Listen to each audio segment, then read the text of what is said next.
pokoknya punya tanah. Yang ada tanah itu dapat. Tapi nggak dilebar seperti mungkin itu nggak ada.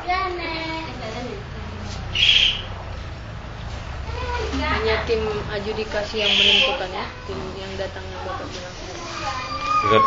Seperti ini mungkin suap bentuk memang sebelum mungkin dia udah kena itu juga karena orang situ kan. Apalagi dia mantan kepala desa. Bapaknya Adi itu. Pak Adi itu. Dia mantan kepala desa lu. Kalau Bapak lihat manfaatnya dapat sertifikat tanah apa? Hah? Manfaatnya apa dapat sertifikat tanah itu? Itu ada manfaatnya Pak. Karena gini Bapak, kayak itu kan free namanya itu kan, gratis. Tapi kalau kita urus ini, kita urus secara pribadi, itu keluar aja sampai 3 bulan. Kan ada pengumuman. Pokoknya saya mau buat sertifikat. Dan antara lain kalau belum ada surat, kita bikin surat dulu. Jual beli, kan? Apakah hebah, apakah SKT, kan gitu yang pertama. Kemudian kita ajukan kepada Agaria. Agaria itu dia tinjau ke lapangan, kan diukur macam itu, dan juga kita bayar uang jelas. Kemudian 3 bulan lagi dia baru keluar tuh, ditempel di mana-mana di tempat umum. Yang bawa tanah ini mau bikin sertifikat, apakah ada sengketa?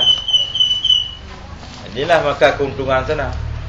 Banyak keuntungan yang sertifikat gratis tu kan, itulah nggak ada masalah dia. Terus ada surat ini itu, boleh terima sertifikat. Itu keuntungannya. Terus bisa apa Pak? Bisa dibuat langsung. Jadi keuntungannya hanya bahwa lebih cepat. Lebih cepat dan juga nggak ada bikin usaha. Ukur tanah. Ada di mana lokasi tanah, kan? Orang itu semua yang mengerjakan NGO. Bukan NGO. Tapi kan? kalau kita umum nih, UN, apa namanya? Bank Dunia kan? Ya Bank Dunia. Kedudukan dia dulu kantornya di Bola Terang. Kenapa sih harus ngurus sertifikat tanah Pak? Buktinya orang bisa jual beli tanah pakai akte, bisa pakai SKT. Alasannya ini Pak, karena semua surat-surat udah hilang waktu tsunami. Enggak ada surat-surat lagi kan. Cuman bahkan surat akte atau SKT pun enggak ada lagi kan. Cuman paling-paling nanti disetujui lah, dibenarkan bahwa itu ya tanah CA itu bilang kepala desa. Kalau surat-surat mana ada lagi itu, sedangkan jangan surat rumah pun enggak ada lagi kan. Tapi kalau di sini enggak ada gratis tuh. Sertifikat tanah. Ini pesisir ya? Tapi khusus pesisir. Jumlah kita pesisir ini yang kena 13 desa. 13 desa. Di Kecamatan Kuala, Kabupaten Negaranya. Kecamatan Kuala. Pesisir dari Kecamatan Kuala. Kecamatan Kuala kena masalah tsunami 13 desa. Tadi pesisir itu juga nama kecamatan. Ya itu enggak gini Pak. Tsunami ini belum pemekaran. Belum pemekaran. Ini kan berusaha pemekaran. Ya. Dia kalau dulu satu kecamatan dengan pesisir tuh. Belum ada kecamatan. Jadi itu nama itu masuk Suak Kutung Kecamatan Kuala. Jadi sekarang karena sudah ada pemekaran di kecamatan, itu namanya Kecamatan Kuala Pesisir. Belum sampai 5 bulan baru. Oh ya. Baru berusaha Pemekaran Kuala Pesisir. Kuala Pesisir dengan Taduraya. Ini kecamatan ini satu dulu Kecamatan Kuala menjadi 2. Jadi dan 3 kecamatan sekarang. Di Induk, Kuala Pesisir dengan Taduraya.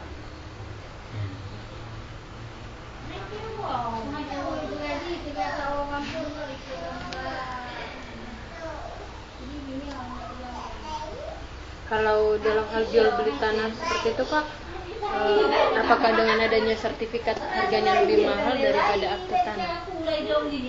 Itu menurutnya kalau saya Bu. Kalau saya menurut kondisi tanah, letak tanah. Jangankan ini seperti ini gak ada sertifikat. Ini sampai 30 juta nih, 4 kali 35. Ini nggak ada sertifikat. Walaupun tanahnya di dalam hutan ada sertifikat, tapi harganya lain juga.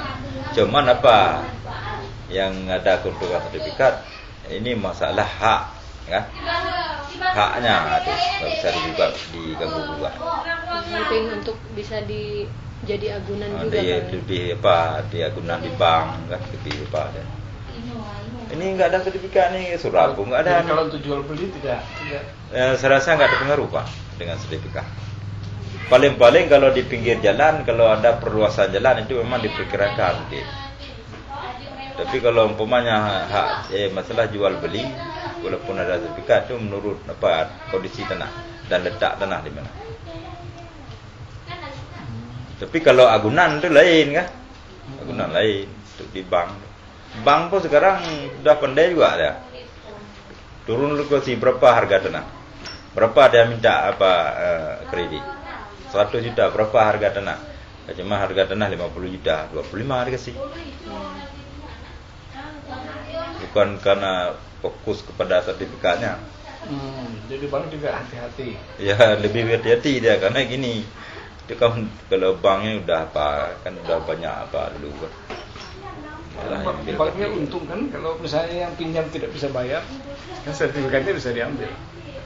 Memang betul Pak, tapi gini kan, tapi walaupun bagaimana kan bukan hak pribadi dia kan, tapi kerugi juga orang tuh putaran uang.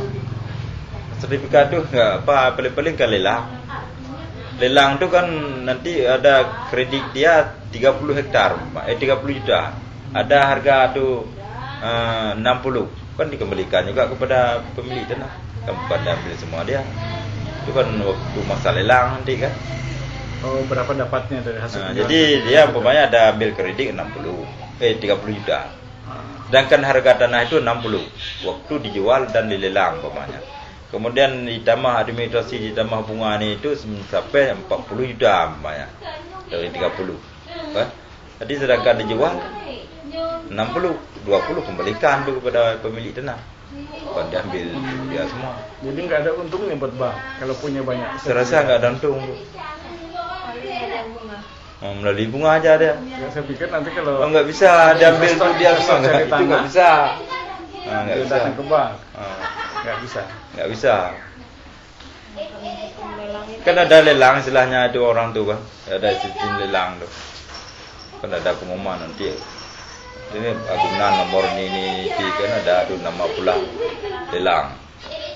Waktu lelang itu kalau ada lebih uang kembalikan sama orang pemilik tanah.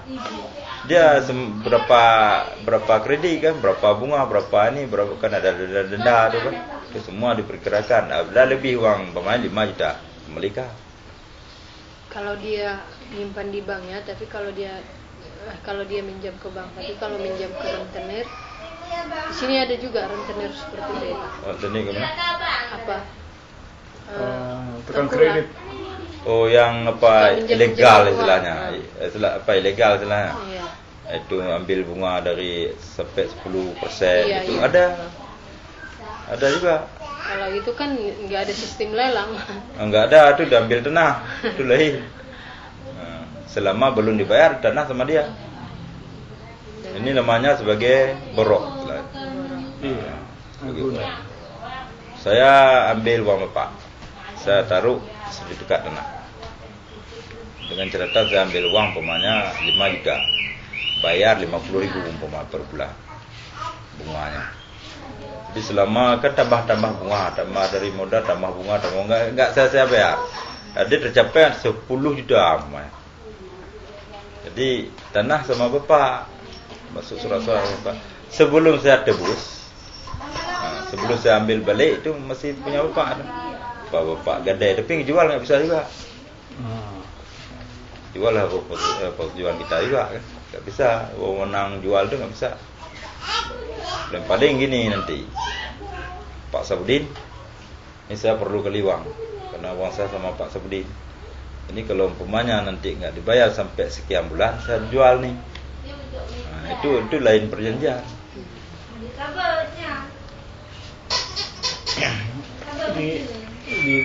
Di daerah sini ada yang Bapak tahu kemudian pinjam uang di bank pakai sertifikat yang gratis itu sebagai agunan. Oh, itu nggak diterima Pak, menurut saya. Sedangkan gini ya, contoh sertifikat transmigrasi itu Bapak nggak diterima ada. Kan transmigrasi udah lama, tapi nggak terima ada, apalagi sertifikat itu. Ini kan sertifikat lebih kuat yang dengan bantuan Bank Dunia. Memang betul, tapi saya rasa belum Pak. Tapi menurut saya tahu Pak, menurut saya tahu belum. Karena gini, ini adik saya barusan kemarin ditaruh sertifikat transmigrasi, ditolak oleh bank. Apa bikin lagi? Karena itu kan nama orang. Transmigrasi ada nih, punah cap merah.